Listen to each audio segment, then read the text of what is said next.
Imagine stepping outside and feeling like you've opened an oven door, not in Phoenix or Death Valley, but in Chicago or Kansas City. By the 2050s, a huge swath of the United States could see temperatures soar as high as 125 degrees Fahrenheit. And not just once, but again and again. This isn't a distant climate scenario. It's something that could hit within our lifetimes. And for millions of people, especially in the South and Midwest, it might reshape how and if they can live where they are now. Let's talk about the so-called extreme heat belt, what it is, who's at risk, and what could happen if we don't adapt fast enough. What is the extreme heat belt?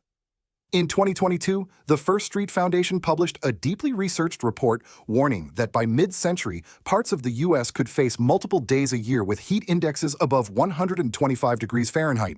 They call this region the extreme heat belt, and it cuts right through the central U.S., from Texas and Louisiana up through Oklahoma, Arkansas, Missouri, Illinois, Indiana, and parts of Iowa and Wisconsin.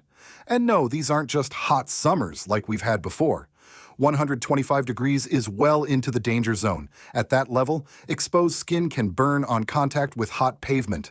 Power grids can fail from extreme demand, and air conditioners may not be enough to keep homes safe. Why are temperatures climbing? Climate change is driving up baseline temperatures, and it's also changing humidity patterns. See, it's not just about how hot the air gets. The heat index, what it actually feels like, depends on both temperature and humidity. And as the atmosphere warms, it holds more moisture. That means your body's natural cooling system, sweating, starts to break down. At a certain point, sweat just stays on your skin, and your body can't cool itself anymore. That's when heat stroke, organ failure, and death become real possibilities. Even healthy adults are at risk when the heat index climbs above 120. And for older adults, children, and people with chronic illnesses, it doesn't take much to tip from dangerous to deadly. Kaki. Who's most at risk for heat-related illness? Let's be blunt.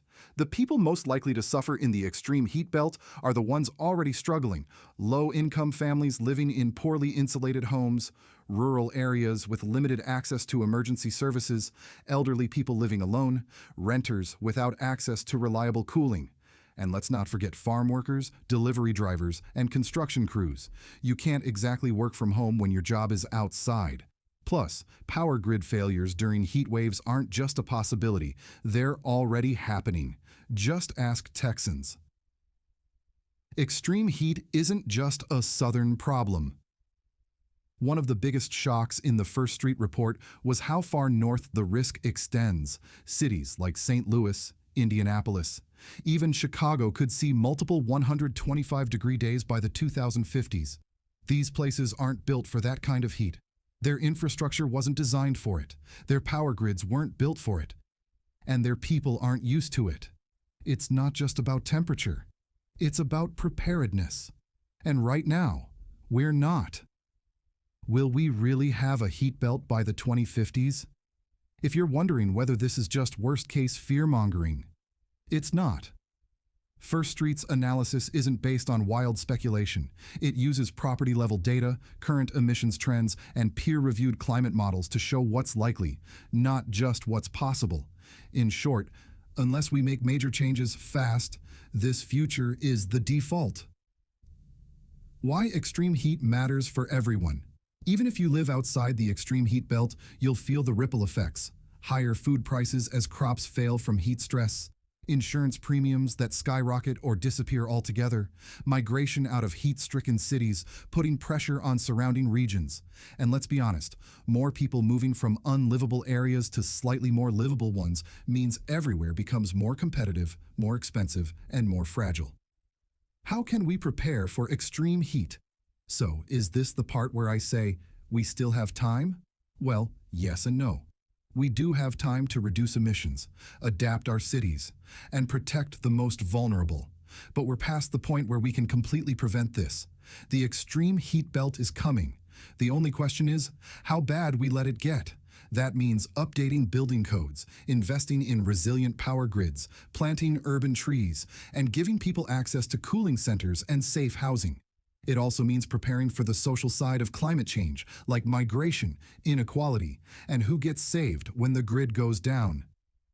Here are my closing thoughts. Climate change isn't a future problem, it's a now problem. And the extreme heat belt is one of its clearest warning signs. If you live in or near the belt, this isn't just a news story, it's your weather forecast for the next few decades. So ask yourself, is your city ready? Is your neighborhood ready? Are you? Because the heat is coming, and we've got no choice but to face it. Let's face it together. Please share your thoughts on how we can prepare for a future of extreme heat. Our community also appreciates your support. If you like this video and subscribe to the channel, you can stay connected and help spread our vital message. Stay cool out there.